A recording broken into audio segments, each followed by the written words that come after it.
telecos are our major stakeholders in running of GFEC. In fact, they are our major stakeholders. If you look at our board of trustees, each of the telecos have a seat in our board of trustees. That tells you how close we are with the telecos. So because of this, we are going to engage them extensively to make sure that the sites that we are putting on, don't forget, we prepare the infrastructure and they will come and leverage it to provide a network to the rural folks. So what we are going to do is that we will make sure that all the sites that we are going to provide, we will make sure that traffic passes through them, through the close collaboration that we are going to have with the telecos, especially MTN. It is one of our major stakeholders in this, as well as Telecel and then IT. Now what we are trying to do is that when these things are active, don't forget, 3/4 of our sites are running through solar. Others are running through ECG, and they are having difficulties with them over meters. Thankfully enough, our minister was able to talk to Jinapo, the energy minister, and they are going to provide us meters for all the 559 sites that do not pass through traffic because of problem of electricity. That will tell you that a lot of communities are going to enjoy this rural telephony. I can assure you, the telecos are up to tax. Because they are sitting on our board, they will also come on board and make sure that this thing is delivered. Lastly, Doc, what is the sustainability plan long term so that we would see GIFE's contribution running from the genesis to possibly the revelation of this? Well, the sustainability plan is based on how we are going to continue to fund the activities. Because GFEC will be in the forefront in funding the activities of the coding system, because we have to provide the laptops, we have to provide the desktop computers, as well as other infrastructure that we will need. And this one, our funding is we are not subvented by government. Interestingly enough, we have a lot. I'll use this opportunity to call on most of the service providers. They are not paying their percentage. Thankfully enough, this government is so committed in making sure that all the service providers who are duly accredited by NCA are supposed to pay 1% of their investment to GFEC. I mean, most people didn't know this. It is only MTN, Telecel, and then AT, as well as some 4 service providers. Meanwhile, we have not less than 200 service providers in the country. None of them are paid. This year, we are going to make sure that we go after them to bring the money, because we want our Ghanaian people to enjoy the fruit of their labor. And then so we want to use your network to sustain this program. They must make sure that they support us. When we are coming after those agencies who are not paying for them to pay their money, they shouldn't think that GFEC is witch hunting anybody. They have been sleeping for well over 8 years now. I don't know, the former administration was so lax. I'm not surprised they had to lose terribly like that. Because all this thing, if this thing was happening, GFEC would have been in the forefront long since in bringing this rural telephony to the doorstep. Because a lot of money is wasted in the field there. And that is why we are going to come here and to sustain the program. Because if all of them are committed and pay their 1% to the pool, we will continue to provide a lot of resources and support to the rural side, especially the cyber labs, which are going to be used in training our youngsters, as well as the adults. Because I saw some chiefs who are participating in it, Ashanti region, and said they also enroll on it. I thought it was for the youth, but the elders also said they want to learn the digital skills, and they participated. So it means the frontiers are going to open more. And so we are appealing to our people, in order to sustain this thing, we will need sustained funding. And that one, since government is not subventing it, and GFEC is going to make sure that we use the resources judiciously, let them pay their 1%, let us use it as it is, and the beneficiaries of this will get, in fact, already planned employment for them. Well, most of the agencies, government agencies, and even private sector, they are looking for people of these skills. Imagine we are going to pay about 20,000 or 15,000 to go and learn this, and government of Ghana is giving it to you free of charge. You are not paying anything. Let me also take advantage to tell you, there are con men out there, 4 people, who want to collect money from you for this. Nobody is paying peswa. His Excellency is giving them free of charge. Come and learn. You'll be shortlisted, we'll train you. Your certificate will be given to you. Oh yeah, you will become employable into the field. If you don't want this, which one do you want again? Sure, thank you so much. Thank you.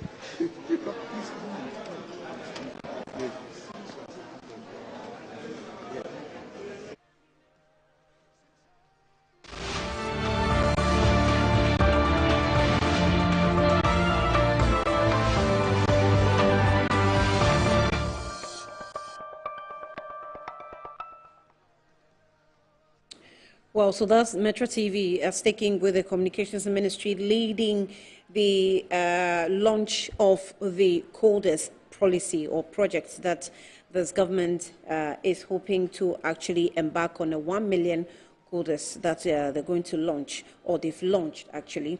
And we're told that the piloting of that program is going to be happening in some regions. Later, we'll get into the details. But that is my colleague Shadrach Odamiejari speaking with the GIFEC boss also there, the Ghana Investment Fund for Electronic Communications, Dr. Tanko. Just in case you're not sure what exactly this coders is about, we're going to be telling you more. But coders is definitely, persons or people who are trained, to be specialized in developing computer programming and inform the computer or input programming and direct the computer as to how to operate. So we'll get into that because we're into the digital world. How is Ghana going to tap into this? Is this really going to be, value for money? Is it going to give us value for money?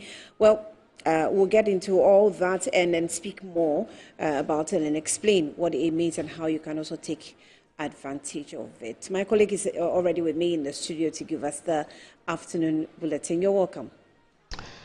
Wani, thank you very much. It's the news update on Good Afternoon Ghana.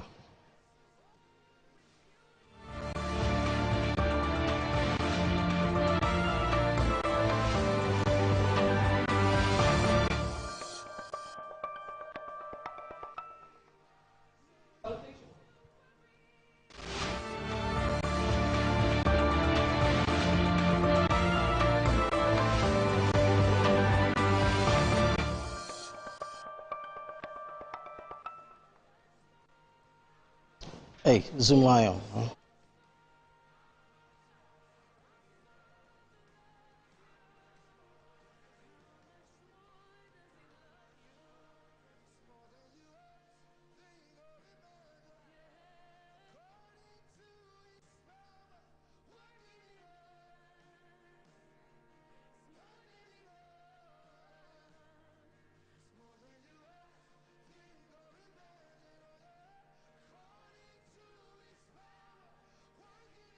Government launches 1 million coders initiative. What is this meant to achieve?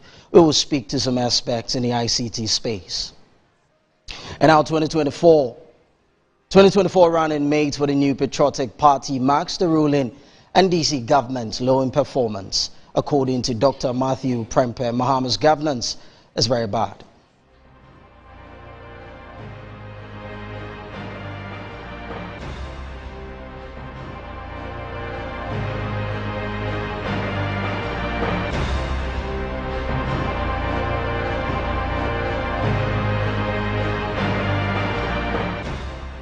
People of Deno, we will tell you more coming up in 30 minutes. Do stay, we'll be right back.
Well, we'll return shortly after this break. Do stay.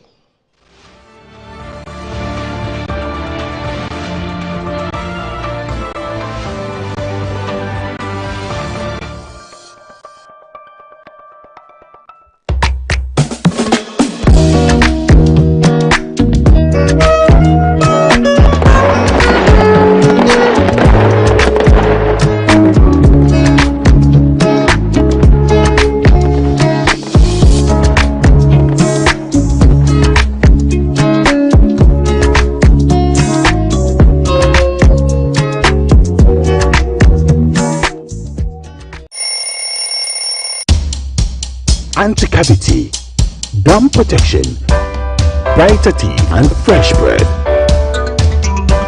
I'm a fair missy way. Prepacho bantama. Machasi.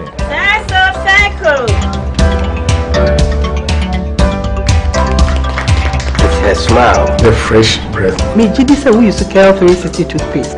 Some kind. Cal 360 toothpaste. That's Kia. Cal 360 toothpaste. It's a gum protector. Onim jom kasa. Kile hosen. Cal 360 did the way. It's cool mint. Gives me fresh breath and your confidence booster. You so feeling ye. Cal 360 toothpaste. Happy smile. Cal 360 toothpaste, anti-cavity, gum protection, brighter teeth, and fresh breath. Kel, happy smile. This advert is FDA approved. Attention all farmers, are you ready to take your crops to the next level? Introducing 3 effective organic composts that will revolutionize your farming practices. ACAP, KCAP and IRECOP brings to you the ultimate solution for your fertilizer needs. Introducing the ACAP Grade A, KCAP Equiafua Jinkwa, and the IRECOP with cocoa blend, palm blend and mulch. These are made from locally sourced municipal solid waste, and these are the perfect choice for sustainable farming. Join the organic revolution today. Boost your crop yield, improve soil health, and support sustainable farming practices. Choose ACAP, KCAP, and IRECOP organic compost for a greener and bountiful harvest. For your purchase and more information, call the numbers on your screen. Our products are endorsed by COCOBOD, Planting for Food and Jobs, and the Ministry of Food and Agriculture. These holidays, you don't need to go far to find the best entertainment. Exactly. All you need to do is stay connected to DSTV. Yes, please. Whether you're at home or on the move, make it a holiday to remember. Lewis Hamilton leads on Ferrari debut. Because these holidays, it's your moment to enjoy the best entertainment. Great. Thank you guys for joining us. So get and stay connected to DSTV to enjoy every moment. I'm excited for this new version of Exclusive.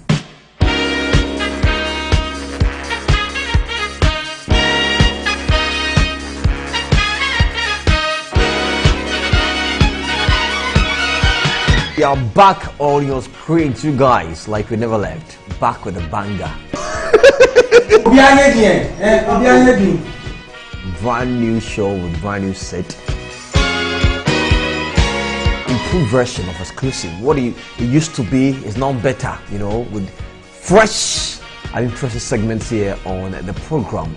Exclusive. And I'm Bryce, then I could see let's go!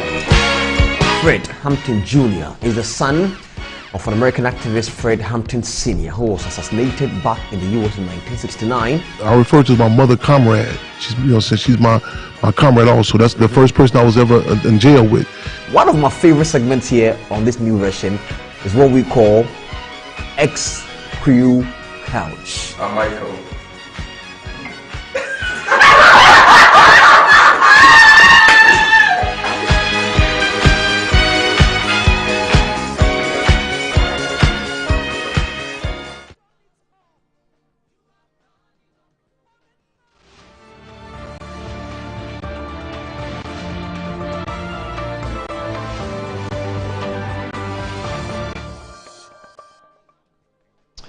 And now we apologize for the technical hitches. We are live on Facebook. It's Good Afternoon Ghana now. Moving on to do some other stories. The head of Vector Control Service at Zoomlion Ghana Limited, Reverend Dr. Kwame Ade, has denied allegations of a lack of transparency in the company's fumigation contracts with the Accra Metropolitan Assembly. In an interview with Metro News, Dr. Ade described the claims as misleading.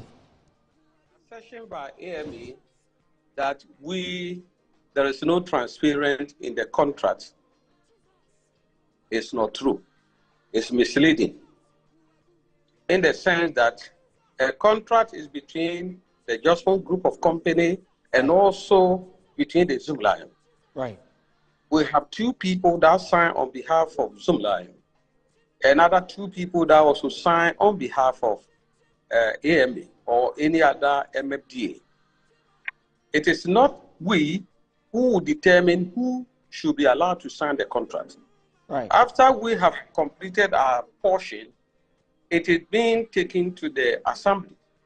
And it is assembly that do their due diligence. Then they go ahead and who is representing them, they sign on their behalf. Zoom Lion or Jospon do not have control over who should sign. So the crying of a director of environment is misleading. There is no fishy deal with this one. Right. The contract signing has been transparent. Their end have signed, we have also signed. It is not today. Even though if there are any issue they want to raise, other districts, they can raise, they write an addendum that we want you to add A, B, C, D, which we have accepted and work with it. So our doors are not closed. The director knew that we are in good terms. Whenever they knock at our doors, we open, we work, we have collaborated together, not today, for years, almost 15 years and above. So it is not today that we want to wash our clothes outside the purview that no one. What they were talking about, we were not having privy in that meeting. They are talking about not transparent.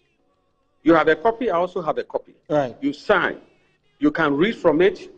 If you need even a copy from me, I can still give it to you, even though you may have a copy at your destination. So for you to say that it is being done not in the transparent manner is misleading. I must be frank with you.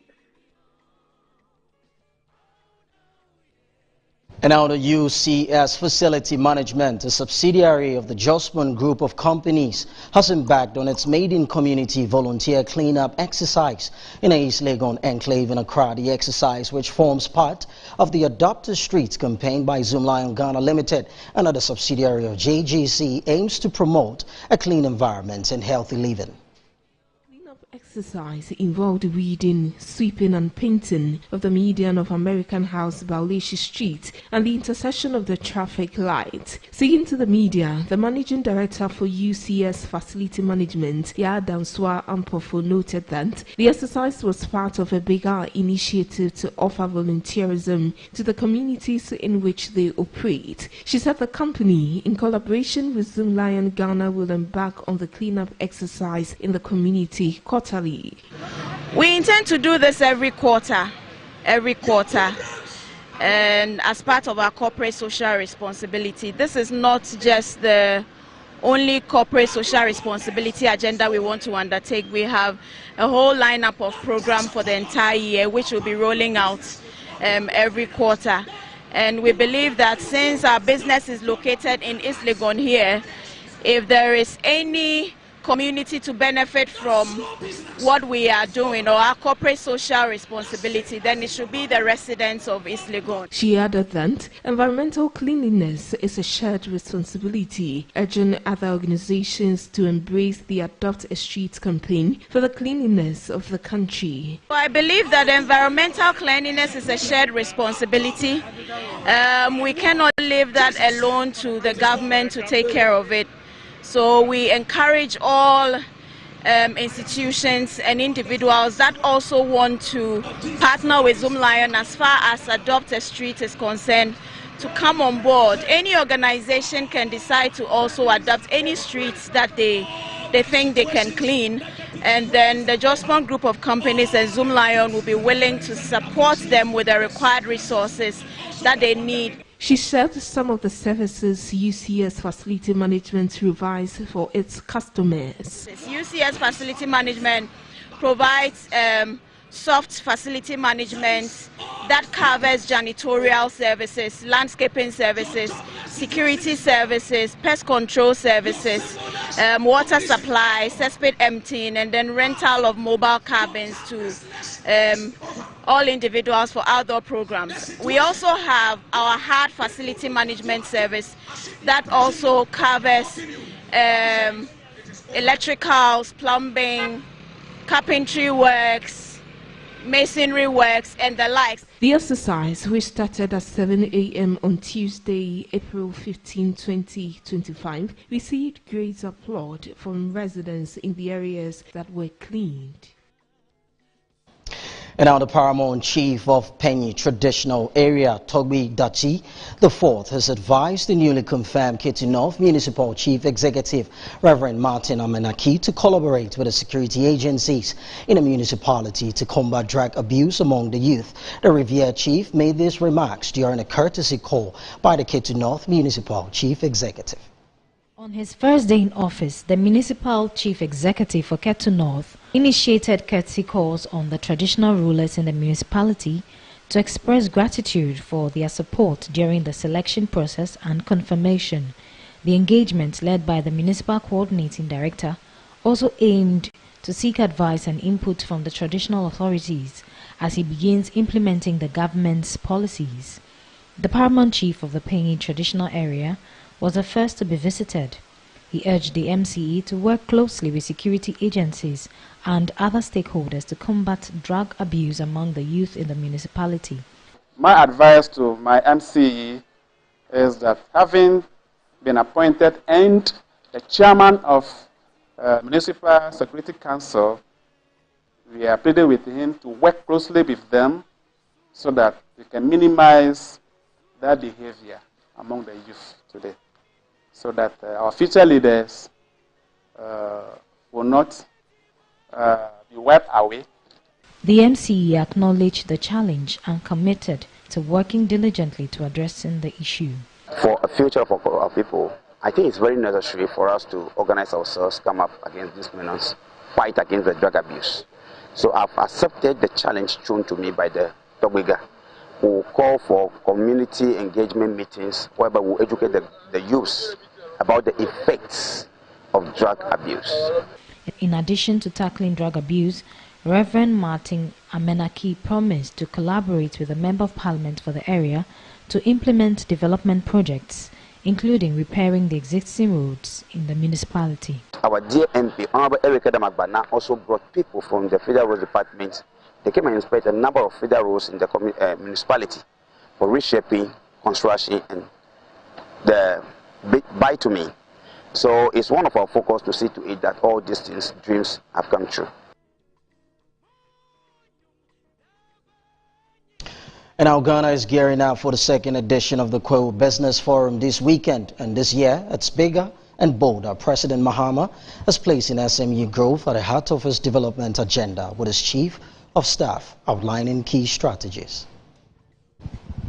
At the office of the President on April 14, 2025, Chief of Staff Julius Deborah laid out an ambitious plan to empower Ghanaian entrepreneurs, starting with this year's Kwewu Business Forum. Last year we were in Kwewu, and the President invited the business community and introduced the concept to them by asking them what are some of the things they want him to do if he becomes President.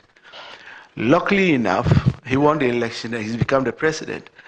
And so he wants to be a president who walks the talk, not just talking and then living it. So it becomes like a talk show.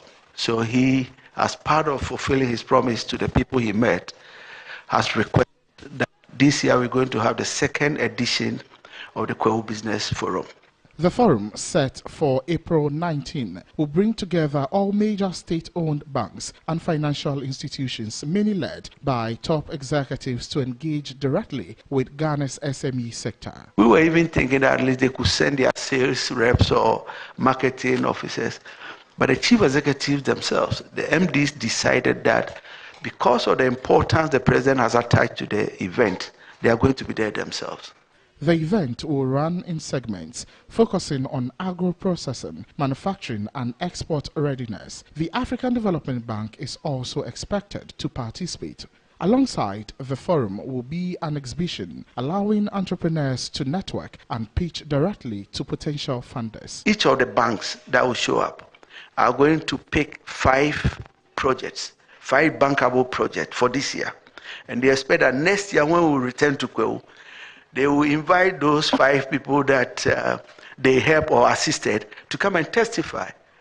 So if this continues for the next 5 years, each bank picking minimum 5 people, 5 enterprises to support, the following year doing the same, I'm sure by the end of his 4-year tenure, we'll have over 600 enterprises that we can pinpoint and see that these are things that President Mahama started. More than just a regional event, the Kwewu Business Forum is now being positioned as a potential national platform for economic transformation, with plans to eventually include agencies like the GRA and regional business reps. Without the private sector growing, not much will happen. Apart from creating jobs, people making money, our system itself, I think, will flourish. And then automatically to feed into its agenda of, leading the export drive in the West African sub-region. The Kwewu Business Forum is expected to be a game changer for Ghana's private sector. And that's it for the news update on Good Afternoon Ghana. With me, Dominic Nana Kwame Nansapra. Now we are crossing over to Annie for the rest of the show. Right, Dominic, thank you so much for the news update. We are actually getting to the NPP headquarters. A meeting happened there, and the running mate for the NPP in the 2024 general elections, Dr. Matthew Pokopempe, has described President John Dramani Mahama's government as very bad, citing the ongoing impasse in Boko. Dr. Matthew Pokopempe accused the government of neglecting the real cause of the people. I will not use 1, 2, 3 or ABC, but I have a list about 8 things and tell you which of it has improved. We had constant electricity. What is happening now?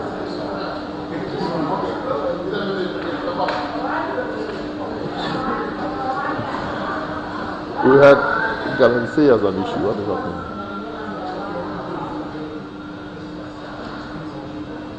We had improved as a country on illicit drug issues. I'm not talking about revenue specifically. I'm talking about in the first 3 months of the government. We've arrested more cocaine than 8 years of NPP, all within a space of a week. With the security service that caught arrests telling us that there were some NDC parliamentary candidates involved. We arrested more currency smuggling and gold in this country than we've ever had in the last 7 years. I'm just saying that I'm not going to sit and give a summary figure of A, B, C, D, E. But the things that matter to Ghanaians, we don't seem to. When I get up every day, I weep for what is going on in Boko. Today I woke up and I heard that the police are demobilizing their troops from certain towns. I hope it's not true, but I've seen pictures. So when His Excellency was promising peace, I was hoping that his tenure won't deteriorate. More people have been killed in the last few months than probably was killed in the last 2 years of NPP. Now, we seem to all agree that we need the Asante to intervene. The last time, it took nearly 4 governments. For 2001, 2002, when he started intervening in the blended crisis. 2020 or somewhere, that will be done. So we need some peace-building measures in Boko to even allow the eminent chiefs who will be dealing with the issue. Right? But we as politicians, if we fund it for votes, I listened to the press conference of the Kusasi youth. I listened to their press conference. When I was campaigning, I couldn't go to the area because all my parliamentary candidates, all had been sacked from the Boko Upper District. Now, I hear a press conference of the Kusasi youth who are saying that the thing the NDC told them for which reason they gave them the votes, they are not seeing anything.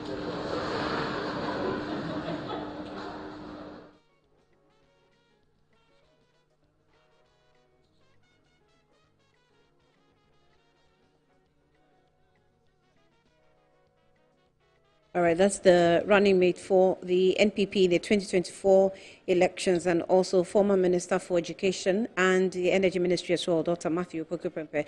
But my colleague, Ethel Popilampo, was at the NPP meeting and is coming through with some updates. Ethel, thank you for your time. Tell us exactly what happened at the meeting today. Right. So, as you're rightly aware, the NPP is having a National Executive Council meeting, and also later in the day, they will have a National Council meeting. But then the meeting is closed doors, so the media is not allowed to go inside the meeting. But from what I gathered, the meeting is to deliberate on the Quay Committee report, which investigated the MPP's defeat in the 2024 elections. Now, according to the running mate, Dr. Matthew Pokuprempe, this meeting will allow the party to look at the report and effectively suggest recommendations which will propel the party going into the 2028 elections. And so all the big wigs from the MPP are there. I saw the current leader of the party, Dr. Mahmoud Baumia, entering. The chairman of the party, Stephen Ayesu's team, also is at the meeting. Justin Frankonkodia, the general secretary, is also there. And then Nana B also, I cited him entering the meeting. But then the running mate took out time to speak to the media before he entered the meeting, and he made some comments which I see that we've played one of them, but he also spoke briefly on the ECG cable matter and how at the time of the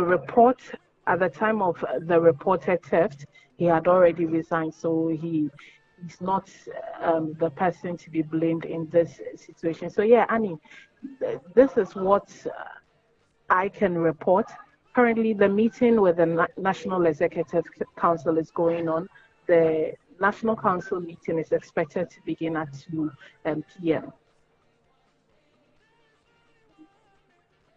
So Ethel, what time exactly do you think the meeting started, and when are you anticipating it will finish? Okay, so according to the communique that went out, the first meeting, which is the National Executive Council meeting, was supposed to start at 10, but as at 11:20, that was when the leader of the party, Dr. Mahmoud Baumia, was walking into the meeting. And so, from my estimation, the meeting started at 11:30 instead of the advertised 10. And so it looks like the council meeting will also push back, but then all things being equal, latest by 4 p.m., the party should be done, and we'll have an update from what is going on, what are the recommendations, and what is the way forward going into 2026. Ethel, thank you for your time, and we'll get back to you. The report, just a moment. The report, what's the caption of the report? When we spoke to the running mate on the side, he just said they'll look into the report. But then he also mentioned that he's not looking to run come 2028. So he's waiting on the recommendations of the report, but then there was no caption given. You mean in person of Matthew Opoku-Prempeh? Yes, he said he's not looking to run individually come 2028. Right.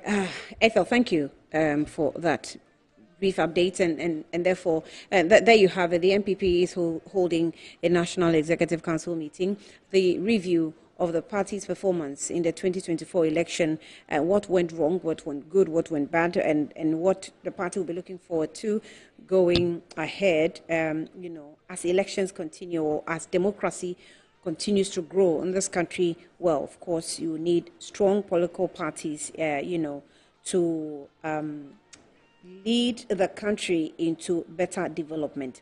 We'll get into that definitely subsequently as the meeting ends, and then we'll come up with the outcome of what briefings they will want to give the media. But yesterday, there was some security updates. My colleague Jeffrey Atipo is around, and he's actually going to give us some details of what happened. The commendation or confirmation of the Chief Executive Officer for the East Gonja Municipal Assembly in the Salaga South constituency, Kasim Yaziz Rabiu, also has been characterized with heavy security presence following earlier threats by some residents to foment trouble. According to Metro TV sources, some residents do not support the MCA's nomination, and so some MPP members are also influencing and conniving with the aggrieved NDC supporters to disturb the process. And my colleague Jeffrey Atipo was there. He comes through to give us some more updates from Gunja. Jeffrey, thank you for your time. Good afternoon. Good afternoon to you, Annie. So what exactly did the youth think that they had the power to foment trouble just because they dislike some MC appointments? All right, thank you so much. So, Annie, right before we move from Accra to the Savannah region, in fact, the Salaga South constituency to be specific, we picked up information that some youths who NDC have been influenced by some NPP supporters in the area to stop or may cause problems for the confirmation of the nominated municipal chief executive by the president, who is in the person of Yazid Kasim Rabiu. So when we heard that we were invited by the media to get our cameras on the ground to actually capture what exactly the individuals intend to do to actually stop the process or cause any problem. So we were here. Yesterday, when the program was supposed to start at 2 p.m., so it delayed until 3. But when the executive, I'm talking about the member of parliament, Honorable Haji Azura Ibrahima, together with the regional minister, sat down at the venue. They had a very long meeting. It took them almost 2 hours to conclude on that meeting before stepping into the venue, which is the auditorium for the confirmation of the MC and other assembly members and other members who have been appointed by the president. So we were on the ground.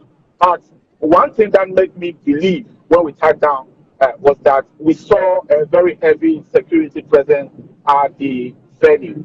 A policeman numbering about 20 with some fire service and prison officers, including immigration officers, were there where some of them were dotted at vantage points, whilst the rest were in the premises and also in the auditorium, making sure that security, law and order is maintained. So that's what makes me believe that what we gathered, the information we gathered, was true.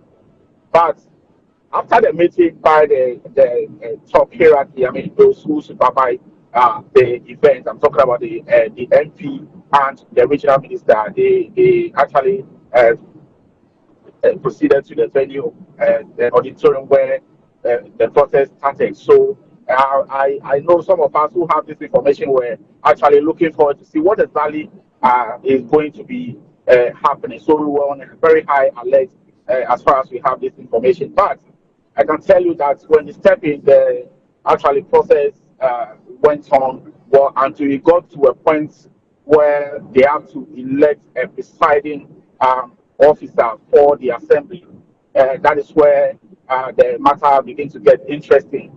Now, the reason is that two individuals who were contesting for that particular position, I'm talking about Mohammed Dramani and also Hafiz Isahaku. What happened was that the Mr. Mohammed Dramani, who is a chief of one of the communities within the area, at the end of the votes, secured 19 votes, while Isahaku, who is a young man about the age of 30, thereabouts, secured 14 votes. So what was supposed to happen was that there was supposed to be, they have to vote again. That's what was supposed to be done. Or they take a decision as to whether the one who got 14 should step down because they didn't meet the threshold of the 2/3 that they needed to declare a winner.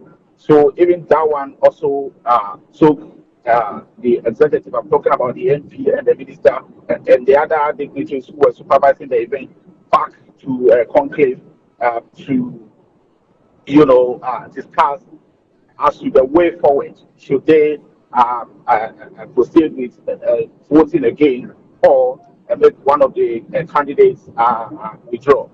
So at the end of the day, and the interesting thing that came out has to do with the fact that Mr. Mohammed Dramani, who is the chief, who secured 19 votes, decided to step down for his opponent, who is Hafiz Sahaku, who secured 14 points, has rather been declared as the winner of that particular election, that short election that happened over there. Which is very, very interesting for all the people who actually make their way to the event center.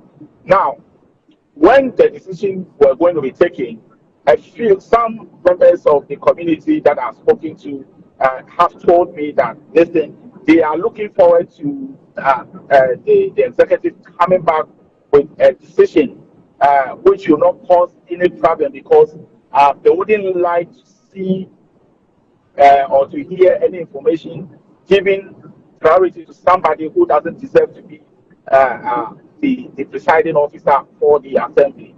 So that one also became a very conversational within the environment yesterday. So it took the executive about 2 hours to return from their meeting to come and continue with the process. And at the end of the day, like I said earlier, the decision that they arrived on has to do with the fact that Hafiz is who pulled 19 to 14 votes, I beg your pardon, who pulled 14 votes, was given the nod or declared the winner of that particular contest. Annie. So we have the winner that has been declared. Do we? Yes. Okay, and there is sanity now. There's sanity, Annie. There's some sanity. In fact, this morning I woke up to move around the area and I realized that there hasn't been any problem. I've spoken to some of the guys who were there who visited the event. They told me that if this man who is the 19 votes,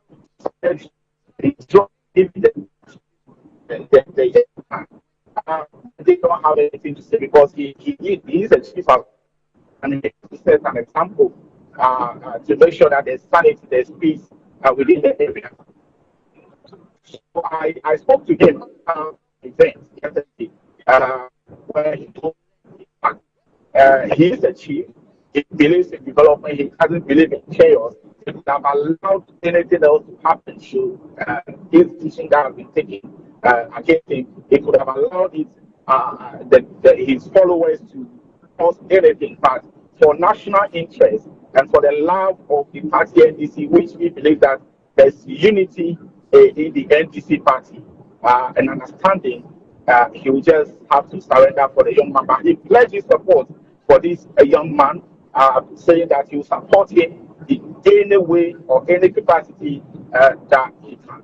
So that one aside, then the confirmation of the municipal chief executive also happened.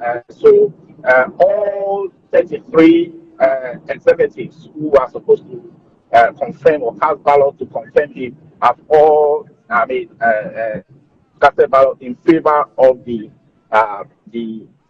now MC for the assembly, is Gonja assembly. I'm talking about Yazid Kasim Rabiu. So all 33 delegates have voted him to be the NC for the area. But I can tell you, Annie, that yesterday when you talk about security, I think later on in the evening, I saw more security men being deployed to the venue, well armed, deployed to the venue when it was getting late, just to make sure that there was adequate security to prevent any misbehavior, let me put it that way, by any individual who wants to get into that action. All right, Jeffrey. So, are you guys making your way back to Accra, or there are some settlements that has to be done before? And as I speak with you now, we are on our way back to Accra because, I mean, all of the cases this morning have pointed to the fact that there is peace, there is some understanding among all the individuals, all the key individuals involved. There's some understanding. I spoke to the chief again. I have a contact. I spoke to him, the one who he directed to. I spoke to all of them, including the member of parliament and the minister, who have determined or have realized that there's some peace, there's some understanding, and they are working. He said they are going to be working hard together to, make sure that they develop the area. The member of parliament, Haji Azura Ibrahima, actually told me point blank that this is a gentleman, talking about the new MC. This is a gentleman who is very, very hardworking. She believes that as a member of parliament, she's going to work closely with him. They are already close. They work together. But it's going to be intensified. Work between the two of them is going to be intensified to make sure that for the 4-year mandate that they have as member of parliament and the municipal chief executive, they will work together to develop the area. They talk about issues of electricity, unstable electricity, water, roads. I mean, it's one of the key issues within the community. The two of them have pledged their support to the constituent to work together with the regional minister to make sure that Salaga is particularly when you talk about Salaga South constituency or municipality, there's going to be something to talk about them in the next 4 years to come. Annie. All right, Jeffrey Atipo, I'm grateful for the detailed updates there. So what we know is that there's now peace, in Salaga South, where the MC elections was ongoing. My colleague was actually there with some members of parliament who had gone to monitor the voting activities of the selection of an MCA for the area. You're also watching Good Afternoon Ghana. We'll take a breather. Now, you realize that when Jeffrey was talking, there was a bit of some, hitches there on the phone lines. That's because we have not really been able to stabilize our communication system, which is why the government thought it's necessary to launch the program, the 1 million coders. Now, what is this 1 million coders about? Who is going to be benefiting from it, and how is the country also going to benefit from this launch of this policy? We'll get to understand it better after this break.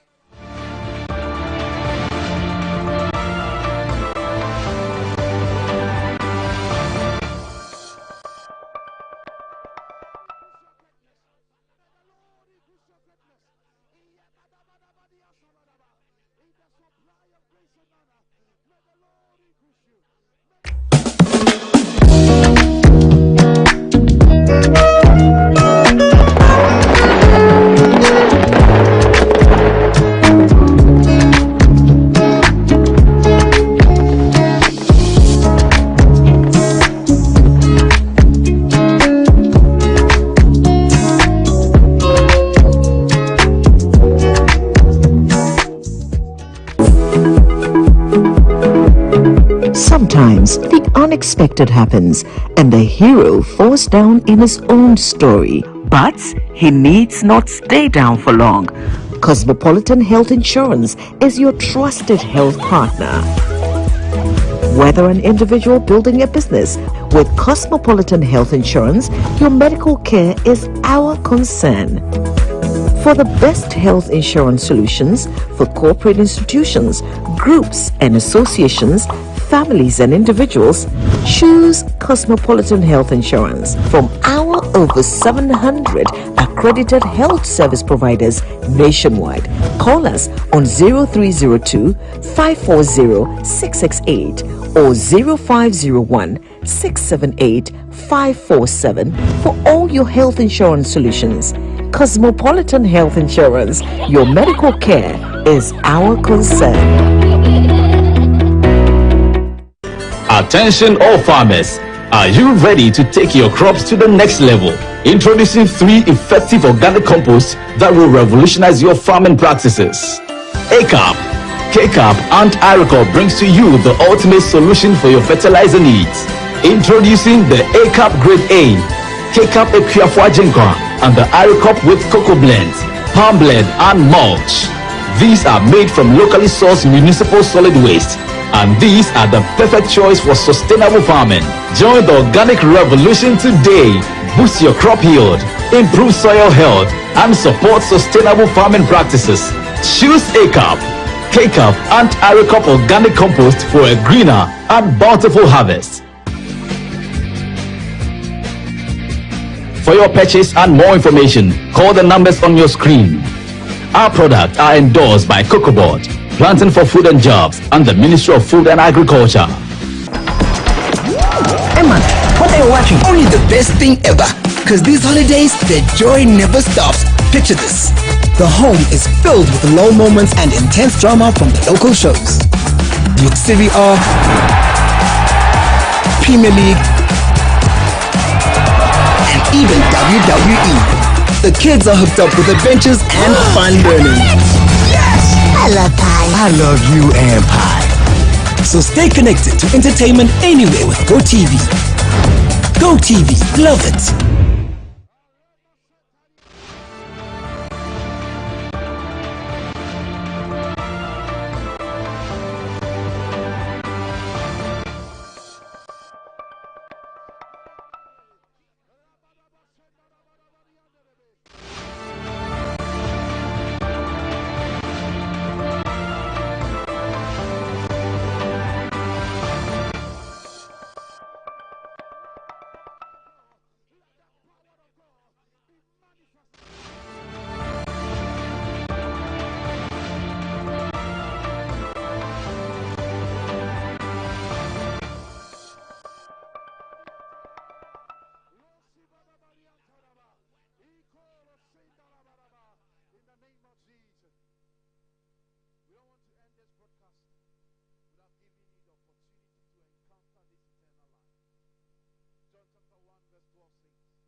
Welcome back to Good Afternoon, Ghana. So Metro TV has been doing a lot of collaboration as far as festivals are concerned. That is all part of selling Ghana and putting Ghana on the map.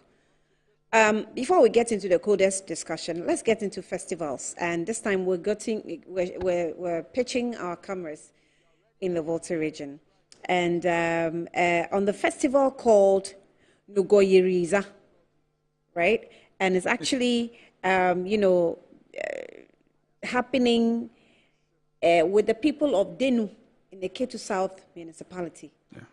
And I have a guest in the studio to help us understand. To be honest, it's my first time hearing the name of the festival. So Israel Salikem Bosman is here to educate all of us about this festival. And let's talk about that before we get into Kudes. Israel, you're welcome. Thank you for coming on Good Afternoon, Ghana. Thank you so much. Thank you. All right, so it's Nugoyiza. Yeah, the name is, that's it, Nugoyiza. Nugoyiza. So Nugoyi means development. You know, people see me more of an Ewe than an Akan. Oh, really? Yes. So if I get the name pronunciation wrongly, I'm sure people will not be happy. you are very, very close. Okay, yeah, so Nugoyiza. Very, very close. Nugoyiza. So Nugoyi means development, so to speak. And Za is festival. So Nugoyiza. Nugoyiza. Yes. Okay. So give me the history about Nugoyiza. You've told me the meaning. How did it come about? Yeah. So Nugoyiza started some 8 years ago. Yeah. But actually, it started in 2017 when I became the assembly member for Denu. So we decided that we'll put a team together and decided that because there is no festival for us, let's try to put up something that can, reconnect to sons and daughters of Denu. In other words, try to unite us and look out for community development. So we came up with the name Nugoyiza, as I've, explained earlier. So that is Nugoyiza. And Nugoyiza, for the past 8 years, we started it, and over the years, it has grown into a very big event, and where we have the cultural aspect of it. We have the educational aspect of it. We have the health aspect of it. We have the farm fair aspect of it, where we'll have the beach reef, the food bazaar, we'll have the art exhibition. So name them. let me get this straight. This is an 8-year-old festival? Yes. Oh, wow. Yes.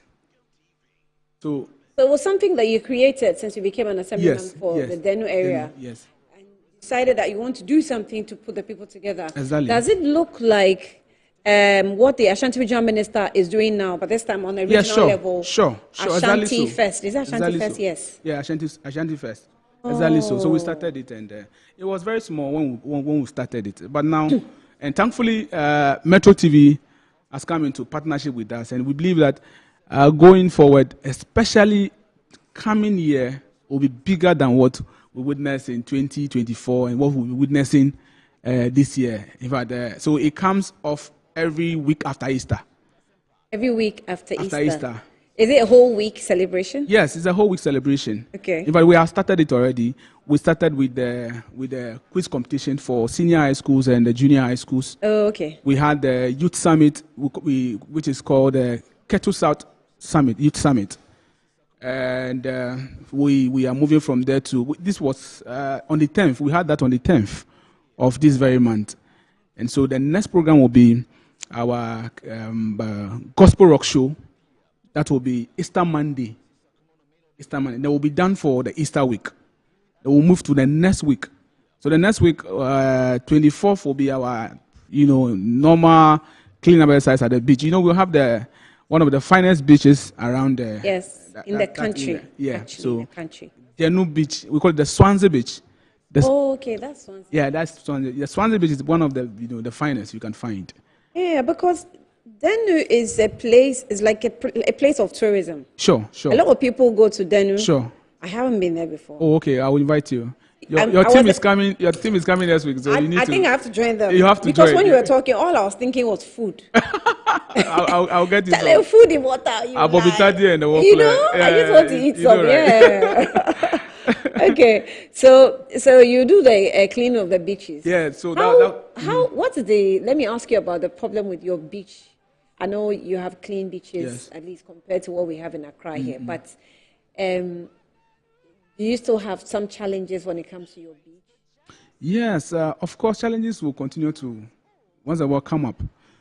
And so people trying to litter the beach sometimes becomes a challenge.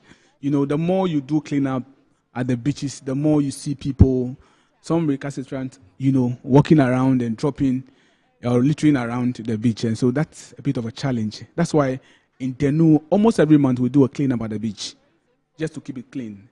And so I think that's a bit of a challenge for us. So the cleaning is monthly, every month? Yes, every month. But the festival, Nukoyiza, is every year? Every year. Okay. Every year. Okay. Every year.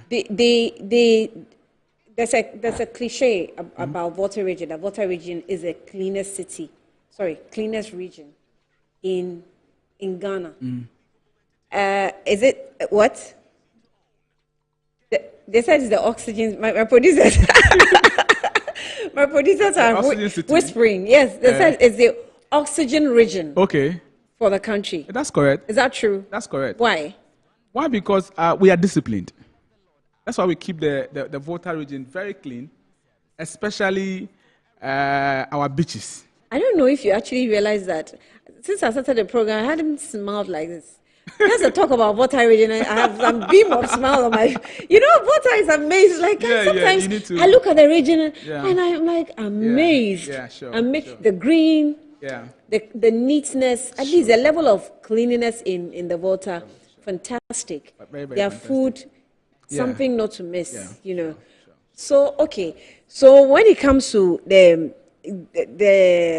8 years or 7 years, 8 years of the festival, have you achieved anything significant? Yeah, so, when we started a project, the Ngoizan project, we started slowly and we needed to, have all the shocks before we do whatever we want to do in terms of real development. But for now, we have gone to register what we call the Ketu South youth scheme or the Kettle South scheme registered. What it does is that... That's Edem Agbana's concern. No. This is Honorable Abla Jifa Abla, Gomashi. Jifa Gomashi, Yes, rather. yes. So that is registered. That is registered now. And what it does is that we look out for, we get experts from all fields, like an accountant, a lawyer, a businessman that comes around to train our women, train our youth in all areas, pro bono. And sometimes we feel that's skilled labor. Skills training, yes. And also too, we're looking at where if these small businesses that are struggling to... They do all this during the festival? Yes. Okay. Yes. And not only during the festival season. Anytime we feel that there is a need for us to train a particular group of people, we just go ahead and do that.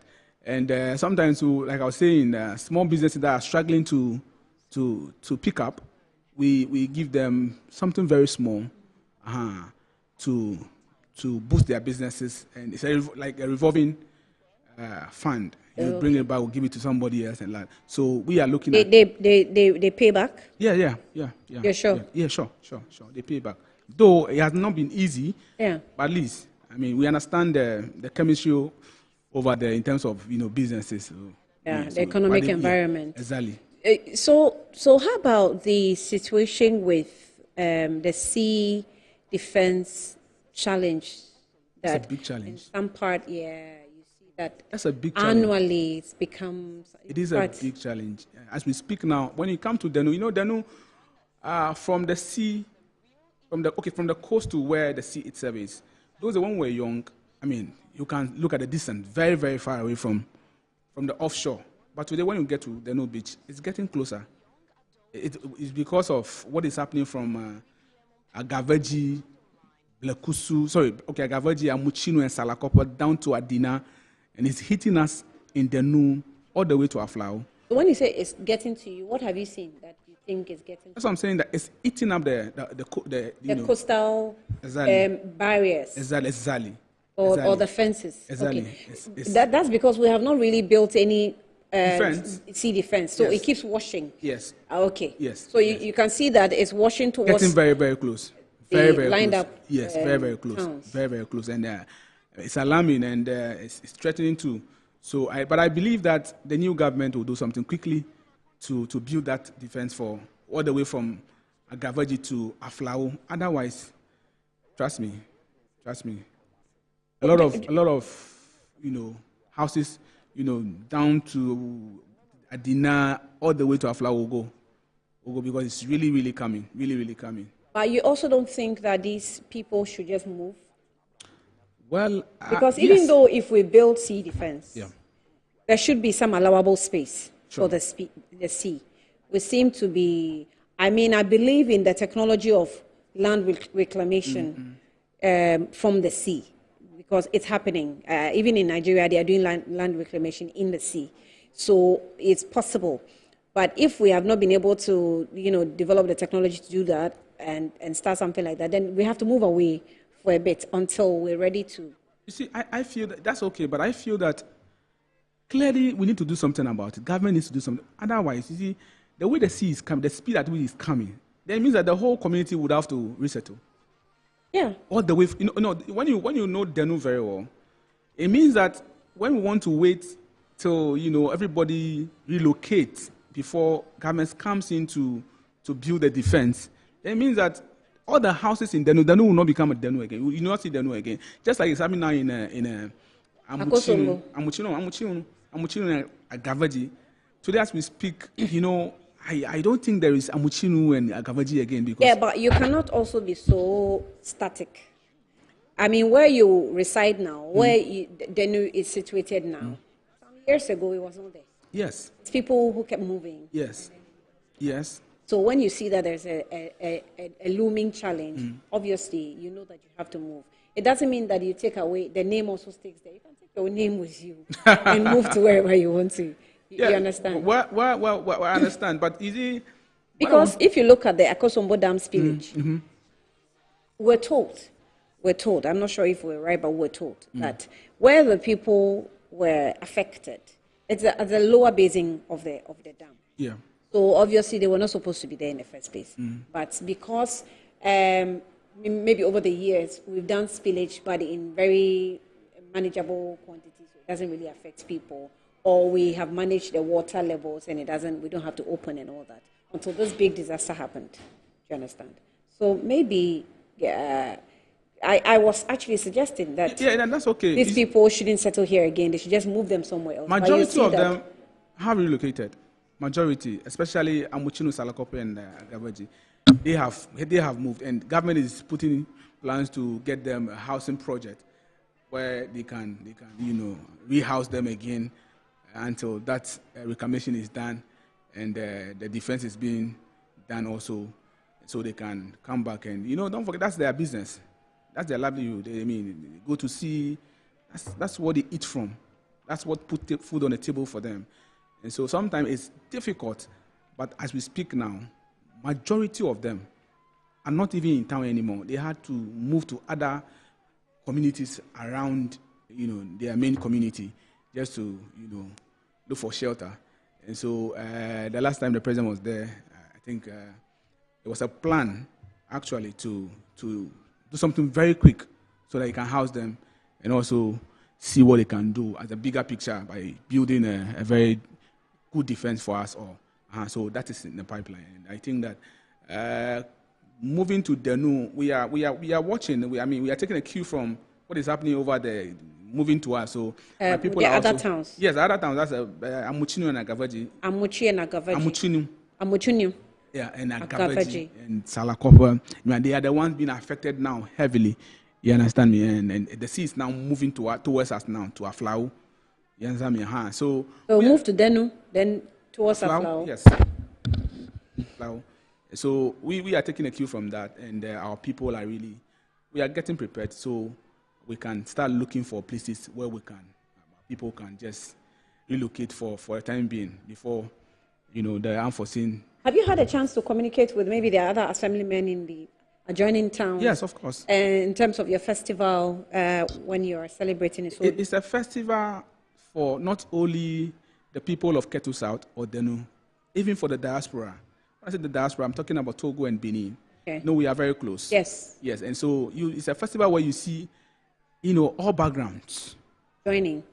But what are they coming to do? We're cleaning our country. What do they do? We are celebrating too. We're having fun. I see. So you have other foreigners also. So they come actually for the beach rave. Oh yeah. Yeah, the beach rave. It should be fun. Yeah, it should be fun. Yeah, very, very, very, very. It's also the artist night, so you see a lot of people coming.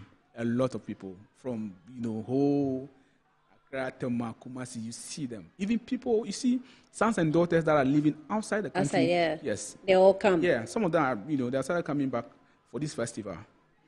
We started it very, very, not knowing it was coming to be this big. And we just started something to see how to test the waters and see. And God being so good, and we committed ourselves to it. The team, in fact, I have to say, shout out to the whole team. We committed ourselves to it. Looking at how, festivals are for development. Yeah. They bring development. So we were looking at it from that developmental, side of it. And eventually it paid. And so, trust me, it's a when you say it paid, we are having our, people come home, and then you have sort of cultural unity reigniting. You have your women and youth also learning some more trade. And the youth summit where we impart the youth more. Okay. And then the schools, what do you benefit from the schools? The schools, they get to learn more about your culture. Also the quiz competition. Okay.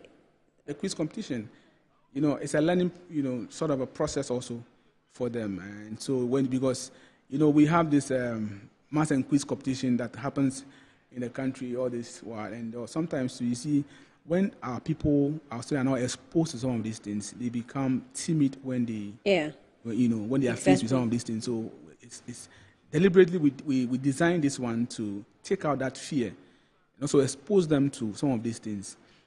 So it's a way to learn, relearn, and unlearn. You understand me? Yeah. So that when they get to other platforms, I mean, they have started it from another platform. So when they get to the bigger platform, it becomes very easy for them, and that fear is actually not seen in them anymore. So these are ways of trying to also impact them in that area, so they can do better. All right. So this year is happening when this year, like I was saying, after Easter. After Easter, exactly. So it's starting Easter Monday. Easter Monday, we are doing the Gospel Rock Show at the new Chicago School Park. Okay. Yes, and then Tuesday. Then on Thursday we are doing the cleanup at the beach. Okay. On Thursday we are doing a cleanup at the beach. I think Thursday is 24th. We are doing a cleanup at the beach, and so 25th, which is a Friday, we are doing the welcoming. Okay, the wisdom. And then we'll have the bonfire. We'll have the bobobo night. You should be missing that one. The bobobo night. Yeah, you should be in town for that one. The one they dance with the twerk. Yeah, exactly. Okay. The twerking. Okay, so the twerking, that's where it's actually coming from, because people say originally twerking comes from Ghana. No, it's coming from not from our side, but from the Peduma, from the whole area. Okay. Yes, not from us. Ours is really Agbaja. Okay. You understand? But the bobobo actually is coming from the whole side. Yeah, exactly. And so we'll do the bobobo night on that Friday after the bonfire and some musical programs and all that. On Saturday we'll have the health walk. The health walk by 5:00 early morning. We are on the street. So we'll have the health walk on Saturday, which is 25th. Then in the afternoon, we'll have the Agbaja. We'll do the Agbaja at the beach. And don't forget, all these things are happening at the beach. Okay. From Friday up to the Sunday. So Saturday, we'll do the Agbaja in the afternoon. And we'll do the carnival, the beach carnival at the beach too. Then on Sunday is where we'll have the beach rave, where we'll have the food bazaar, the picnic, or as we call it. We see families coming, bringing their own food. You sit together, eat together, drink together, chat together, pick new friends home and all that. Then we'll have the art exhibition. We'll do the artist night in the evening. And we are doing all this in collaboration with Metro TV. That's what we are doing. Metro TV is our official media partner in this one. So it's starting on the 24th. Exactly. So if you love festivals, and especially you love Water Region like I do, you probably have to join them because it's just fun. It's not really anything work. Yeah. Just having fun, right? Putting together people and having fun, especially the eating. Anyway, because of time, you have some last words before I let you go. So I want to thank Metro TV so much, or the Ignite Media, for going to a partnership with that for 3 years. I mean, it's one of the good things that happened to this festival ever since we started. Yeah. Very, very good. I'm sure Desmond was the one that was leading. Desmond is the one who was leading. Yeah, nice. Yeah. I mean, I know he's our festival man in this house. Yeah. Anyway, so Ishmael Selikem Bossman. Israel Selikem Bossman is the assemblyman for Denu. Yes. Denu, and he started this project 8 years ago. It's actually the festival called Nugoiza. All right, so it's starting on the 24th. So be a part. Metro TV will be will be partnering definitely as we've done in the past years, and so you probably can also watch on TV and see how it goes. If you want to, you're an assemblyman, you want to copy, you can go and copy. It doesn't pay. It doesn't hurt. Anyway, thank you, Israel, for your time. Thank you All right. So let's move away from festival and get into the area of technology and coding. Today, the government has actually launched the 1 million coders policy that's going to be rolling out. There are some, regions that the government is planning to pilot this policy there. The region includes Greater Accra, Ashanti region, Bono region, and also the Upper East region. These are the 4 regions that government plans to pilot this policy, in the region, and then subsequently spread it across the country. Now, we're going to have an extensive interview on this. On the back of this, we have Dr. Sylvester Hachu. He is the Director of ICT at the Accra Technical University, and we also have Director of Business Development and Research at the IIPGH. And Richard Kafui Amanfu is Executive Director. He's also joined us here on the platform. I'm not sure who is on. Do I have Richard? Do I have Richard?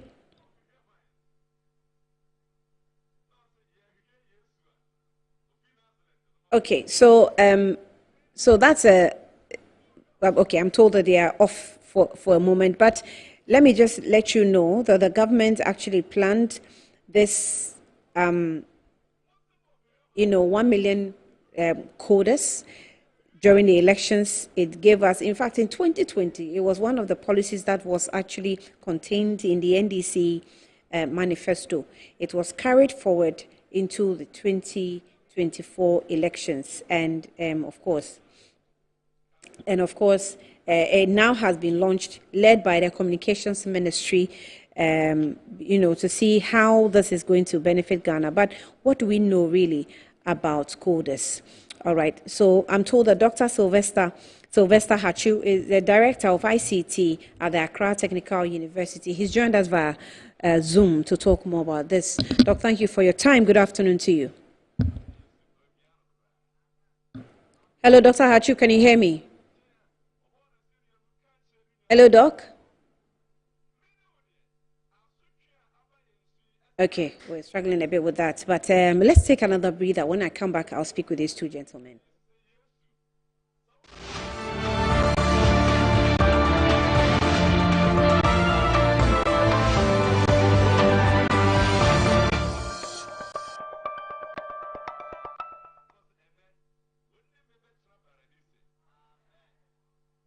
Metro TV presents a new dating reality show.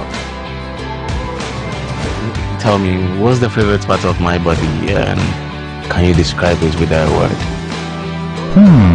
Table of Love. Do you have what it takes to make it to the table of love? My first heartbreak. Let me tell you. So I went somewhere to sit, and I met goats chewing grass. I sat right in front of the goat, and I asked it, have you ever felt heartbroken before? Touching, romancing, you take me there, I take you there. If you expect me to be an angel in your life, you must first create heaven for me. Angels don't live in hell. Many girls will say touching when you kiss me on the forehead, please. For me, when money touches my palm, I become so wet. Damn!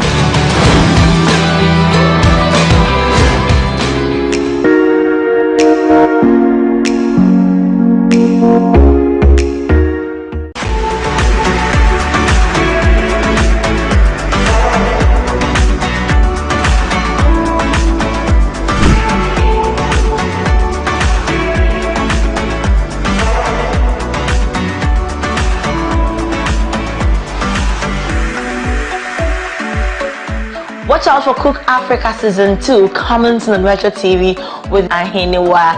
This time around, we are coming with some surprises, prizes, and of course, it's Ghana Month. So watch out for some local delicacies on Cook Africa with your favorite Ahiniwa.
Okay, you're welcome back to Good Afternoon, Ghana. We were hoping to speak with Dr. Sylvester Hachu, who is the Director of ICT at the Accra Technical University, and also Richard Kafui Amanfu, who is also the Executive Director for Business Development and Research at the IIPG Asia. As and when they join us, we'll get into that. And that's about the 1 million coders that has been launched by the government, is led by the Communications Ministry. The minister in person is Sam Nete George, is the one that led the government to launch this policy. And this policy is also looking forward to equipping the youth in ICT and helping them to be ICT entrepreneurs. Definitely will help within the digital world and also focus on the digital activities in the near future. Ghana must benefit from this. We have to, get value for money. And His Excellency John Dramani Mahama spoke at the occasion, and we'll get the video for you. Producers, do we have it? Can we hear the president who spoke at the occasion?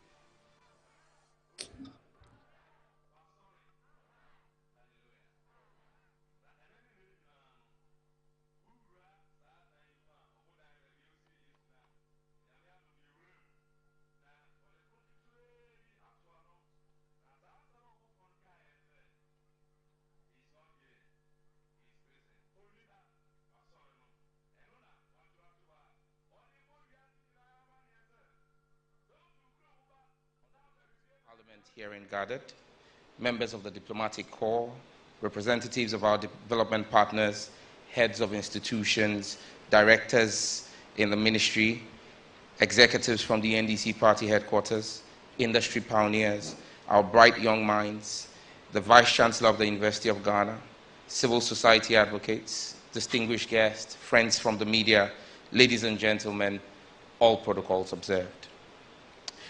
I stand before you today with immense pride and a deep sense of purpose as we gather for the official launch of the 1 Million Coders program. This is a bold and transformative initiative that marks a new chapter in Ghana's digital journey.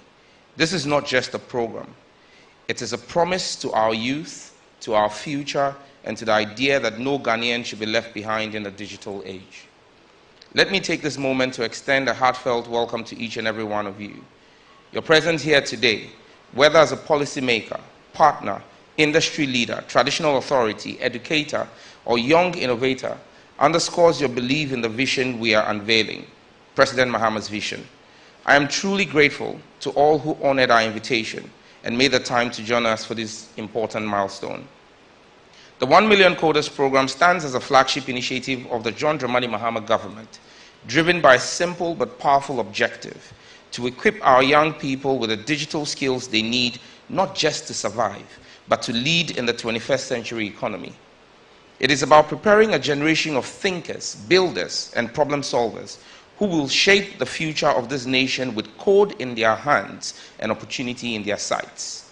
Distinguished ladies and gentlemen, you will recall that last year, His Excellency the President made a pre-election promise to launch the 1 Million Coders program, which has been touted as a bold initiative by our international partners to train 1 million Ghanaians in coding and digital skills, empowering them to thrive in the rapidly growing business process outsourcing and knowledge process outsourcing ecosystems. We have quickly moved to turn this vision into action, to equip our youth for the future of work through the 1 Million Coders program. Please note that this is happening within the 120-day social contract period, and it tells you how committed and focused His Excellency the President is. This is a bold step towards resetting and building the Ghana we want together, a Ghana of opportunities, innovation, and prosperity for all. I firmly believe we are at a defining point in Ghana's digital journey, a moment where resetting Ghana is not just necessary, but urgent. This is a call to action, to transform our economy, create sustainable jobs, and invest boldly in our people. We must harness science, technology, and innovation, not as buzzwords, but as tools for inclusive growth. The 1 Million Coders program is designed to do exactly that. bridge the gap between what is taught in classrooms and what the job market demands, to boost digital literacy nationwide and equip our youth to compete and thrive on the global stage. The world is rapidly evolving, driven by technology and innovation. From artificial intelligence to blockchain, to mobile apps and cloud computing, digital skills are no longer optional. They are essential for survival in today's economy. Yet far too many of our young people remain on the sidelines of this revolution. In Ghana, it is estimated that only 7% of the youth have access to structured digital training.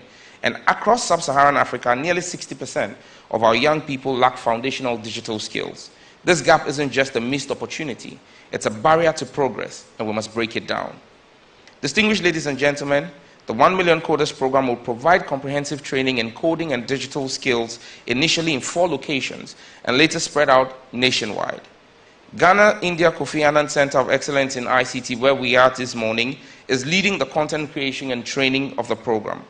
The center has developed a standardized curriculum in multiple digital disciplines at the beginner, intermediate, and advanced levels to create a uniform training ecosystem for all Ghanaians, irrespective of the part of our country in which they reside. The initial courses for the pilot include Certified Cybersecurity Professional, Certified Network Support Technician, Certified Data Protection Manager, Certified Data Protection Expert, Certified Data Protection Officer, Certified Data Protection Professional, and Data Analyst Associate. Mr. President, we planned to do the pilot with 260 students. But within the first 4 hours of announcing, we had over 4,000 applications. We decided to do a double track and do 520. As at this morning, about 30 minutes ago, the number of applications we have received is 91,847 applications. This speaks to the visionary nature of your plan and vision to transform our digital ecosystem. All the courses published for this program will have fundamentals of coding embedded in the course delivery. There will also be elective coding courses to be run as part of the entire program, and all the courses will be run simultaneously in all the regions. This initiative is a strategic investment in our youth, empowering them with in-demand digital skills that align with the jobs to be created under the 24-hour economy policy. Ghana faces a youth unemployment rate of over 12%, and yet the digital economy is projected to create millions of new jobs across Africa by 2030. By partnering with the private sector, we're not only expanding access to opportunity, but also ensuring relevance. Training 1 million coders is more than a number. It's a commitment to innovation, problem solving, and preparing our youth to drive Ghana's industrialization and economic diversification from the front lines. The benefits of this initiative are numerous. By creating a pool of digitally skilled individuals in differently skilled areas, we'll be able to drive innovation.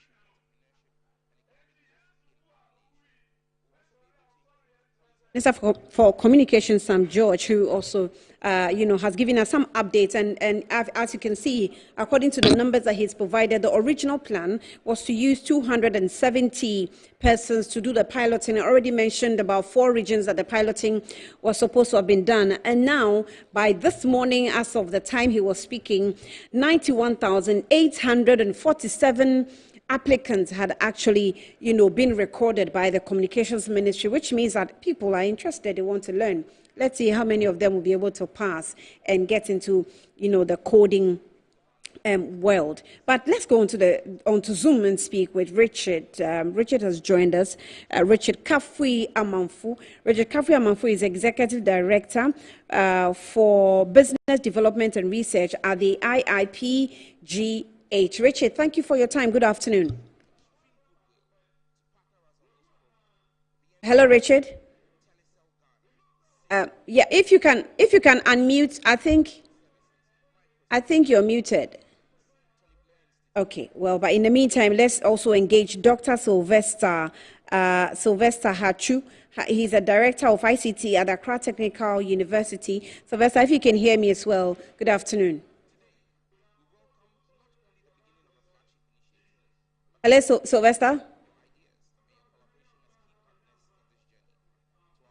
Okay, I can't seem to hear any of my guests. Sylvester, can you hear me? Let me try one more time. Can you hear me?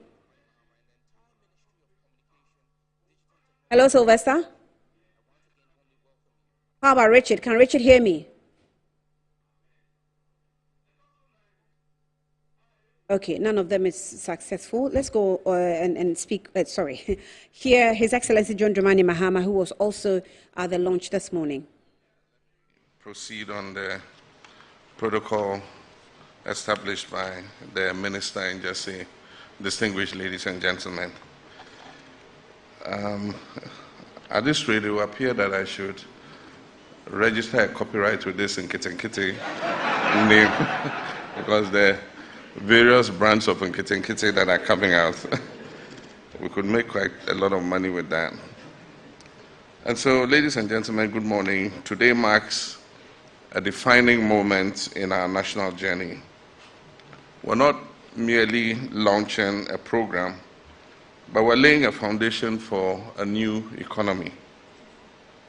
We're declaring with boldness and purpose that Ghana is ready to lead in the digital age. We're saying to our youth, to our communities, to the continent, and to the world that the future is here and will be part of shaping it. The 1 Million Coders program is not just a fulfilled campaign promise. It is a strategic pillar of our Reset Ghana agenda, designed to empower Ghanaians with digital skills critical for 21st century life and work. It is an intentional move towards building a knowledge-based, innovation-driven economy, one where our greatest resource, our people, are equipped to create solutions, generate jobs, and be able to compete globally. At the heart of this initiative is our belief in Ghanaian youth. We believe in your creativity, your resilience, and your boundless potential. This program is an investment in our youth, an investment in their future as coders, as analysts, as entrepreneurs, and as tech pioneers. When I asked for your mandate to serve once more as president, I made a promise that our national recovery will be people-centered, innovation-led, and future-focused. And that recovery begins by breaking down the barriers that hold us back, social, economic, and digital. Today, we begin breaking down those barriers. Over the next 4 years, the 1 Million Coders program will train 1 million Ghanaians in essential digital skills, from coding and cybersecurity to data analytics and networking. These are not just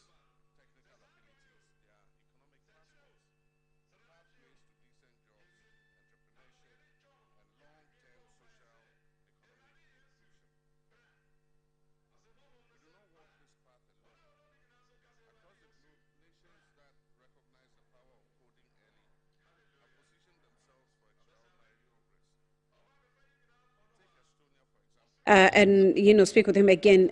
Doc Sylvester, can you hear me? Yes, I can hear you. Okay, great. Right, I've struggled a bit to get through to you, but let's use the rest of the time to speak with you on this, development. You're welcome to the program. So it's 1 million coders that's been launched by the government today, led by the communications ministry.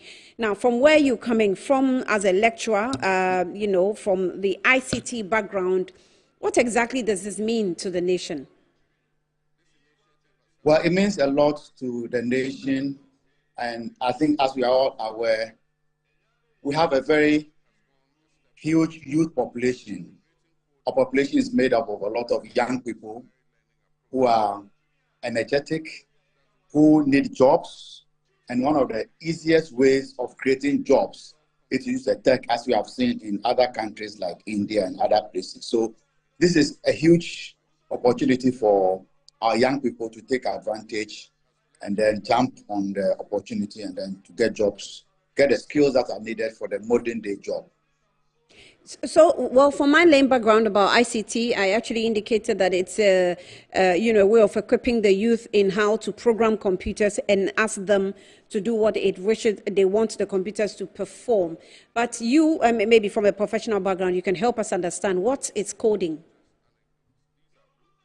Well, coding basically, computers speak languages that we call programming languages. and the languages are written with rules. So to write the rules and instruct the computer to perform certain tasks or specific tasks is what we call coding in short term, is to code, to write the instructions that the computer will use to perform the task for you. Basically, to explain to a layman, that's what I would say coding is. So basically, it's to create a language for the computer. To create the instructions in a particular language for the computer, because there are different languages that you can write computer codes in. Sam George, the minister, mentioned something in terms of artificial intelligence, and he also mentioned, which is AI, that's what we've been dealing with now, and he also talked about blockchain. Take us through these two names or captions. Okay, so there's a report about future jobs by the World Economic Forum, and that report actually surveyed jobs, current jobs, the jobs that will be trending in the next few years from 2025 to 2030. And AI and information processing technologies are 86%. So the government is right by picking AI and coding as one of the top skills that our youth need. That is closely followed by robotics and autonomous systems. So these are the emerging areas. These are the hot areas. These are where the opportunities are. You said that these are where the opportunities are, but there's also been the concern that the more computer takes over, the more humans are likely to lose their jobs. Because, for example, if you take AI today, it's not that simplistic, and it's not straightforward that people lose jobs. Computers actually create more jobs than the jobs that people lose. Remember way back when the calculator that accountants used came to the scene, we were told that accountants were not going to be relevant, but accountants are still relevant today. Yeah. So the computer system or the technologies and the modern technology, the AI and others, will create more jobs, make us more efficient at the jobs. And if you are more efficient, it means your productivity is high, you generate more revenue and create more opportunities for others. But those who refuse to learn may not have the type of jobs they are doing now. Our computers will actually create more jobs if you put the jobs that will be lost and the ones that will be created together. I think it's on the positive side.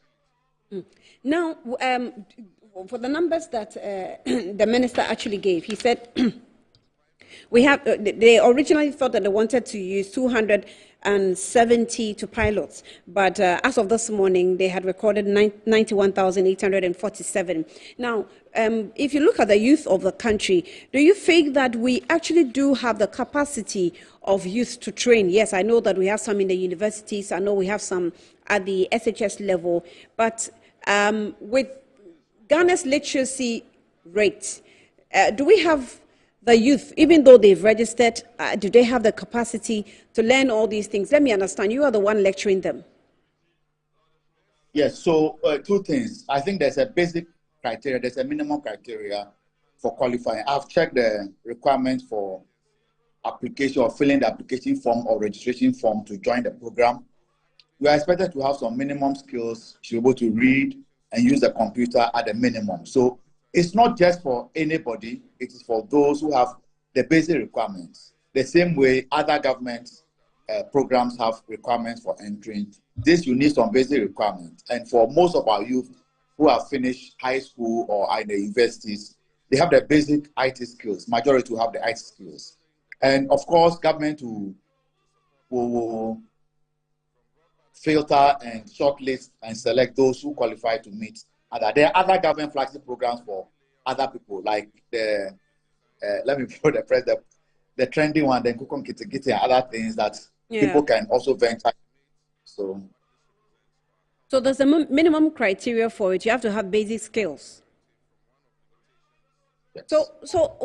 Youth yes, youth who have not had the opportunity to be introduced to ICT at all, but may have the capacity, what would you tell them? What do you think they should do? There's always a starting point. If you are literate, there are other ways. There are people who have branched from other areas into technology without they are like, as if you were a literature student or you are a sociology student or archaeology student, it was possible to always find other paths to come. But this is especially tailored program by government. So if you have the basic skills, you can. Otherwise, there are other traditional ways that if you have the interest, you can become an IT person or tech person. Mm-hmm. Now, I have a few minutes, but the Ghana Investment Fund for Electronic Communication, the acting CEO actually spoke, Dr. Sofo Rashid Tanko actually spoke about this. Now, my question on this is that how should Ghana, behave in such a way that it gets value for money as far as this training is concerned? I see the posture of our president that he's serious about this, and the minister is equally serious about it. You can see the speed at which the program is moving. But I have two suggestions. One, it should not be business as usual. I see the courses that have already been curated and selected as part of the first phase. I have two suggestions. We should ensure that there are soft skills involved. So it's not just the tech skills. You should have soft skills so that the people can become dynamic. And it should also include entrepreneurship training for the people that will be going through the program. And then 3, for us to have efficiency and be able to achieve what we require, government should consider partnering with existing solution providers in the space. There are institutions that have curated content with certification portals that already exist that are running. Government should consider partnering with them as well, so that the certificates that these trainees will get to be internationally recognized. They can get jobs outside of Ghana. They can do remote jobs with the soft skills and the entrepreneurship skills. They should be able to create jobs themselves and employ some of their own friends and colleagues. Mm-hmm. How about Accra Digital Center? What role does Accra Digital Center, play in this? Because, of course, I also know that they are, training people for ICT skills and to make them ICT entrepreneurs as well. What's the difference between the coders, or maybe Accra Digital Center is going to handle this project directly? How exactly is it going to be implemented? Okay. So I think this one government should be responding, but I will say what I know. Yeah. Now, there was a meeting yesterday of all the vice chancellors of our universities and government on the other side. You already indicated that the minister said over 90,000 people have already applied. No single institution can handle this. So we need to deploy all our spaces, learning institutions and spaces, so that we can distribute all these people. People don't have to travel from maybe Jessica and places and come to Accra Data Center to have this training. We should deploy all the physical spaces are available, all the institutions that are available with computer labs, or just create spaces for bring your own device, BYD. Create spaces that people can just walk in. If they have laptops with internet connectivity, they can sit down and go to this program.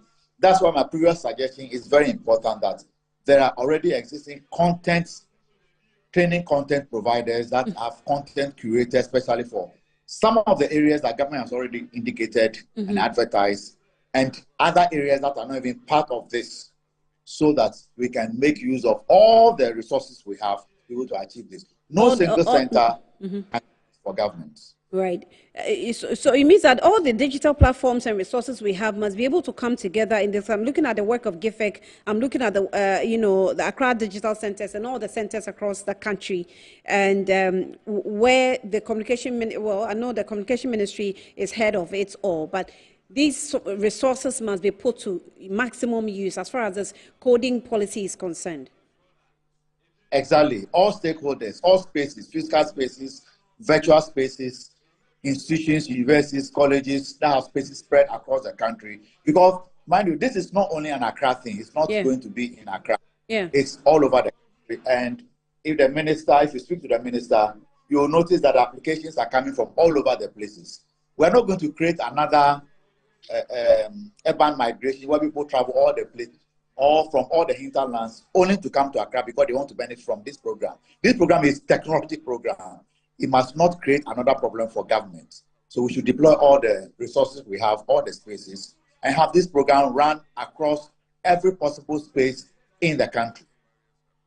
Right, and on that note, Dr. Sylvester Hacho, we'll leave it here. We're grateful for your time this afternoon on Good Afternoon Ghana. He is actually the Director of ICT at the Accra Technical University, speaking to us on the updates that's just happened to the nation as a government led by the Communications Ministry launches the 1 million coders program. Metro TV is following through, and definitely, as I always say, they'll come through with more updates. My name is Ania.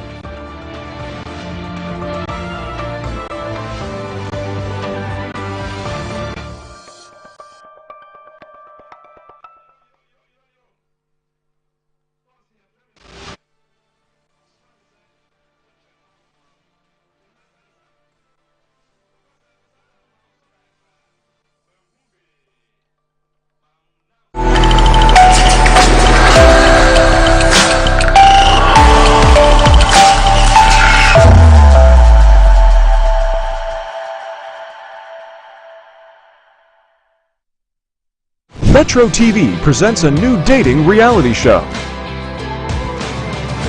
Tell me, what's the favorite part of my body, and can you describe it with a word?